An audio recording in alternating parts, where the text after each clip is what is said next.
Hi everyone, आज हम in the lost land movie को एक्सप्लेन करेंगे। मूवी की शुरुआत में फ्यूचर में दिखाते हैं जहां पर पूरी दुनिया तबाह हो चुकी होती है और सिर्फ एक ऐसी जगह होती है जहां पर इंसान रहते हैं। बाकी सभी जगहों पर म्यूटेट होकर कई सारे खतरनाक जीव रहते हैं और ये बची हुई इंसानों की आखिरी सिटी को किंग ओवरलॉर्ड और चर्च कंट्रोल करता है और यहाँ पर सिर्फ चर्च के नियम ही चलते हैं। जहाँ हम ग्रे एलिस नाम की लड़की को देखते हैं जो कि एक विच होती है और उसे चर्च के लोग विच होने की वजह से उसे फांसी की सजा दे रहे होते हैं। जहाँ उन गार्ड्स की लीडर आर्ली ग्रेस को लटकाकर वहाँ से जाने लग जाती है और जब ग्रेस रस्सी से लटक कर मर रही होती है तो एक गार्ड उसकी आंखों में देख लेता है, जिससे कि वो उसे हिप्नोटाइज कर लेती है और उस गार्ड को लग रहा होता है कि वही रस्सी पर लटक रहा है, इसलिए वो गन से शूट करके रस्सी को तोड़ देता है। तो उसे लगता है कि ग्रेस उस पर हमला करने के लिए आ रही है, जिससे कि वो शूट करता है, लेकिन वो उसका साथी गार्ड होता है क्योंकि ग्रेस ने उसे अपने इल्यूजन में फंसा लिया होता है और उसकी मदद से वहाँ से भाग गई होती है। जिस जगह पर उन गार्ड्स की लीडर तुरंत ही आती है और वो देखती है कि ग्रेस वहाँ से भाग गई होती है, जो कि उस गार्ड को मार देती है क्योंकि ग्रेस ने उसे हिप्नोटाइज कर लिया होता है,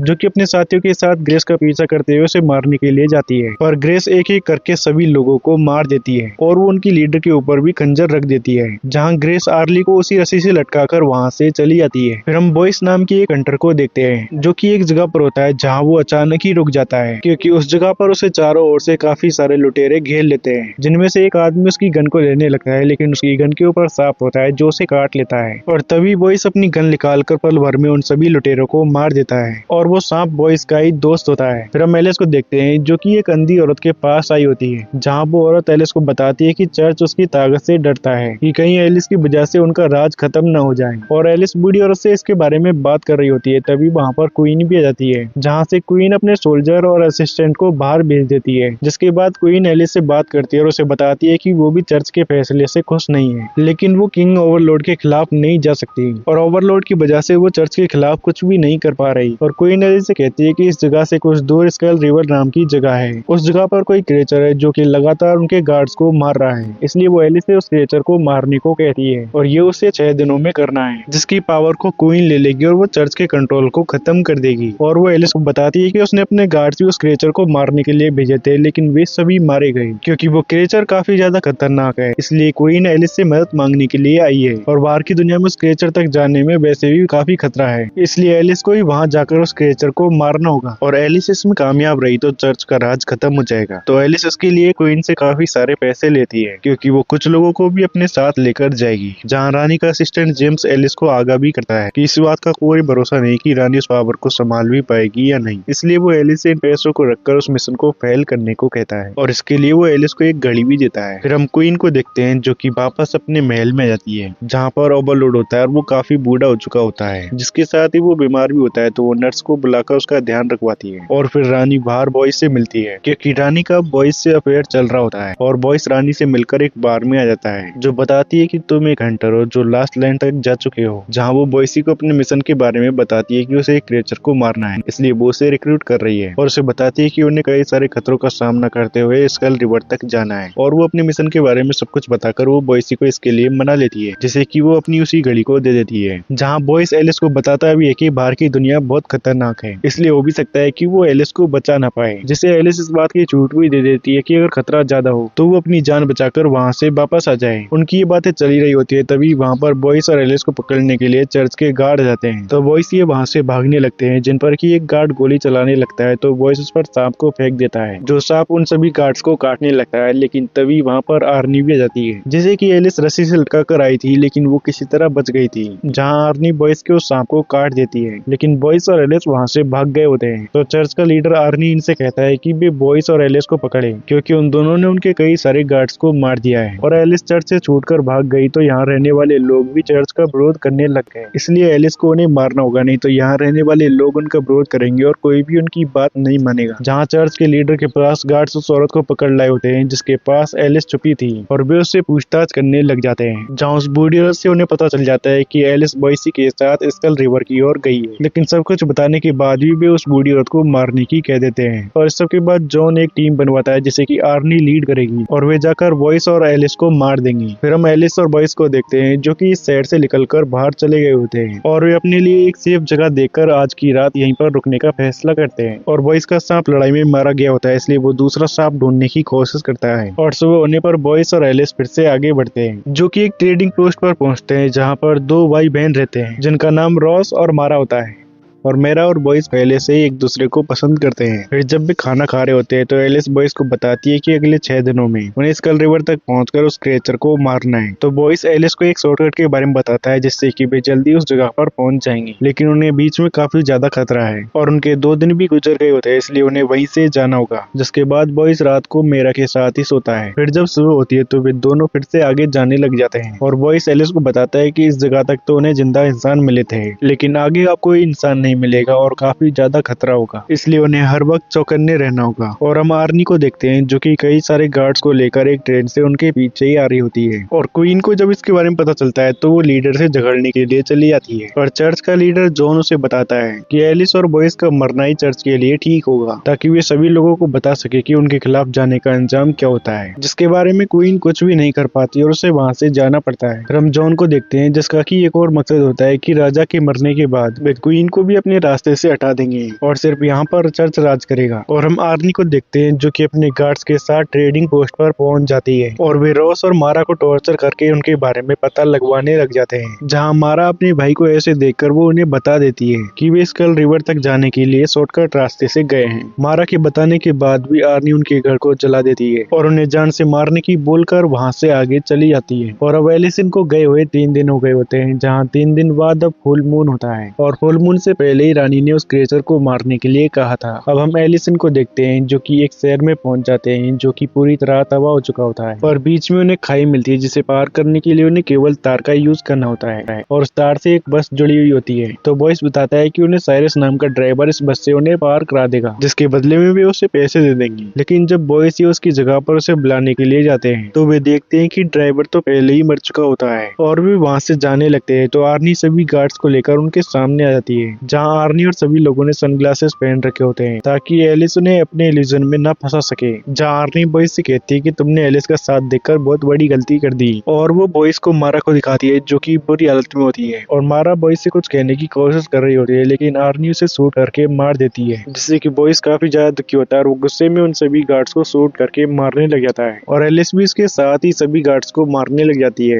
जहाँ बॉयस आर्नी को मारने की कोशिश करता है लेकिन उसे एक गार्ड आकर बचा लेता है और वे दोनों लड़ते हुए देखते हैं कि यहाँ पर काफी सारे गार्ड्स होते हैं, इसलिए एलिस अब बॉयस को अपने साथ वहाँ से ले जाने लग जाती है, जहाँ वे लोग तोप भी लेकर उन पर हमला करने लगते हैं। लेकिन एलिस बॉयस को अपने साथ लेकर वहाँ से निकलने में कामयाब हो जाती है और वे दोनों बाहर उस बस के पास आते हैं और वे बस की केबल को तोड़कर जाने लगते हैं, लेकिन कुछ गार्ड्स उन्हें रोकने की कोशिश करते हैं, जिन्हें की बॉयस और आर्नी मिलकर मारने लग जाते हैं और वे केबल के जरिए बस को लेकर आगे जा रहे होते हैं। जहाँ उनके बस के ऊपर भी कुछ गार्ड्स होते हैं तो बॉयस नीचे के गार्ड्स को संभालता है और एलिस ऊपर के गार्ड्स को मारने के लिए चली जाती है, जहाँ एलिस एक एक करके सभी गार्ड्स को बस से नीचे गिरा देती है और दूर से आर्नी अपने गार्ड्स के साथ ये सब देख रही होती है, जो कि अपने गार्ड से उस केबल को तोड़ने के लिए कह देती है। तो वे गार्ड्स मिलकर अब ये केबल को काट देते हैं, जिससे कि बस आधी खाई में लटक जाती है और इसमें एलिस खुद को अपने हथियारों की मदद से बचा लेती है और बॉयस भी आखिरी गार्ड को नीचे पटक देता है। लेकिन तभी आर्नी दूसरी केबल को भी कटवा देती है, जिससे कि बस नीचे गिरने की बजाय वो आगे लटकती हुई चली जाती है, जो कि एक जगह बीच में अटक गई होती है। तो एलिस और बॉयस उनके ऊपर वाली गुफा में जाने लगते हैं और जब बॉयस ऊपर चढ़ रहा होता है तो आर्नी उसे एक गोली मार देती है, लेकिन फिर भी एलिस बॉयस को बचाकर अंदर ले जाती है और अंदर एलिस बॉयस को एक जगह पर रखकर उसके शरीर में से गोली निकालती है और वो बॉयस के टाके लगा देती है, जिससे कि बॉयस अब थोड़ा बहुत ठीक हालत में होता है। लेकिन मेरा को खोने की वजह से वो काफी ज्यादा दुखी होता है। फिर हम क्वीन को देखते हैं जिसे पता चलता है कि वो प्रेग्नेंट है, लेकिन उसे ये भी पता होता है कि ये बच्चा राजा का नहीं बल्कि बॉयस का है, लेकिन इस बारे में वो राजा को कुछ भी नहीं बताती और अब उनका बारिश होने की वजह से उसे राजा की इतनी ज्यादा परवाह भी नहीं थी, इसलिए वो चुपके से राजा को ही मार देती है। फिर हम एलिस और बॉयस को देखते हैं जो कि शैडो वेन में आ चुके होते हैं, जो कि एक पुराना मिलिट्री बेस होता है और बॉयस बताता है कि ये जगह म्यूटेशन की वजह से बहुत खतरनाक है, लेकिन उन्हें जल्दी से स्कल रिवर तक पहुंचना होता है, इसलिए वे यही रास्ता चुनते हैं। लेकिन बॉयस इनको उनके पीछे भी गार्ड से ट्रेन की आवाज जा रही होती है, जहाँ वे पूरे दिन आगे बढ़ते रहते हैं और रात होने पर वे एक जगह पर रुकते हैं। लेकिन बॉयस बताता है कि उनमें से एक को रात को जागकर यहाँ पहरा देना होगा, क्योंकि ये जगह रात में और भी ज्यादा खतरनाक होती है और उन्हें आग जलाए रखनी होगी, क्योंकि वे सिर्फ आग से ही डरते हैं। जहाँ वे सोने ही लगते हैं, लेकिन उनके आसपास से कई सारी आवाजें सुनाई देने लगती है, तो वे अपने चारों ओर फ्यूल को पटक लेते हैं और वे आग लगा लेते हैं। लेकिन वे म्यूटेंट आग में से भी उन पर हमला करने के लिए आते हैं, जिन्हें की बॉयस और एलिस गन से शूट करके मार रहे होते हैं।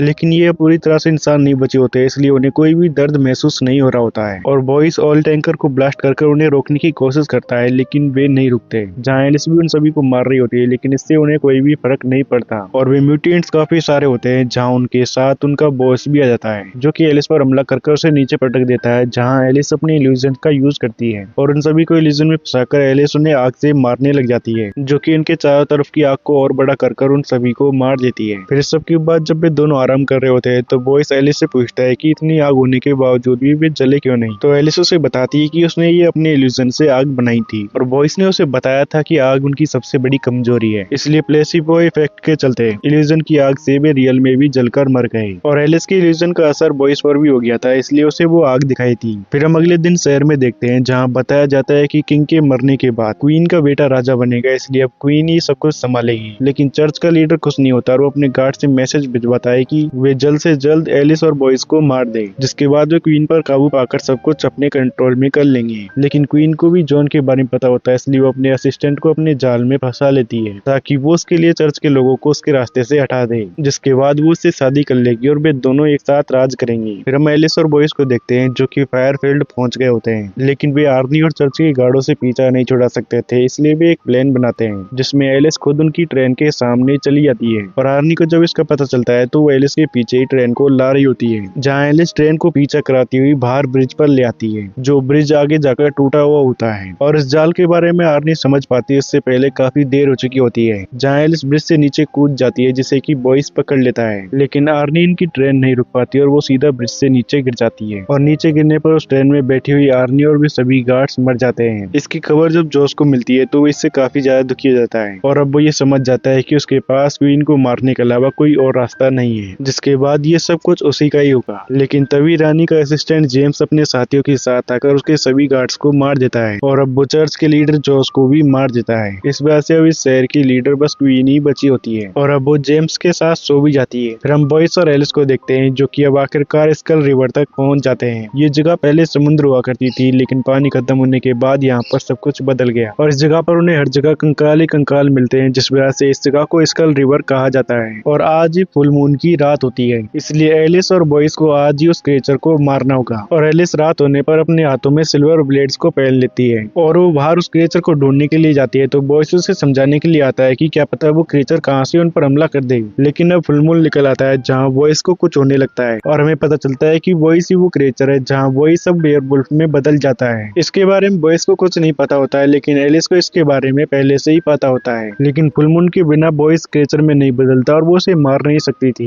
इसलिए वो उसे इस जगह पर लाई ताकि वो उसे यहाँ पर मार सके। और अब एलिस सिल्वर ब्लेड से उस पर हमला करने लग जाती है, लेकिन बॉयस एलिस पर काफी ज्यादा भारी पड़ रहा होता है, जहाँ वो एलिस को मारने के लिए आता है, लेकिन एलिस उस पर बर्ड वाला इल्यूजन कर देती है, और नीचे से आकर अपने पंजों से उस पर हमला कर देती है, जो कि अपने पंजों वाली ब्लेड से बॉयस को काफी ज्यादा जख्मी कर देती है, जिससे कि बॉयस काफी ज्यादा घायल हो जाता है। और तभी मून बादलों के पीछे छिप जाता है, तो बॉयस अपने इंसानी रूप में आ जाता है। और तो एलिस उसे पानी पिलाती है और बताती है कि जब उसके गोली लगी थी, तो उसने टाके लगाते वक्त उसके अंदर एक सिल्वर की चीज छोड़ दी थी, और जब वे यहाँ पर आए, तो बॉयस यहाँ पर काफी ज्यादा कमजोर हो चुका होता है, और ये सब एलिस ने पहले से ही प्लान कर रखा होता है। और एलिस इसके लिए बॉयस से माफी मांगती है, क्योंकि वे दोनों साथ आते वक्त काफी अच्छे दोस्त बन गए होते हैं। इस वजह से एलिस भी काफी ज्यादा दुखी होती है। जहाँ फिर से मून निकलता है, तो बॉयस फिर से वेयरवुल्फ बनने लग जाता है, और ना चाहते हुए भी एलिस उसकी छाती चीर देती है। फिर हम सुबह एलिस को देखते हैं, जो कि बॉयस को दफना चुकी होती है, और उसके ऊपर वो घड़ी रख देती है, जिसका कि उसने बॉयस को देने का वादा किया था। और इसके बाद एलिस वहाँ से वापस लौटकर शहर में आ जाती है, जहाँ वो रानी को वेयरवुल्फ के उस हिस्से को दे देती है जो उसे चाहिए था। लेकिन जब रानी को पता चलता है कि वेयरवुल्फ बॉयस ही था,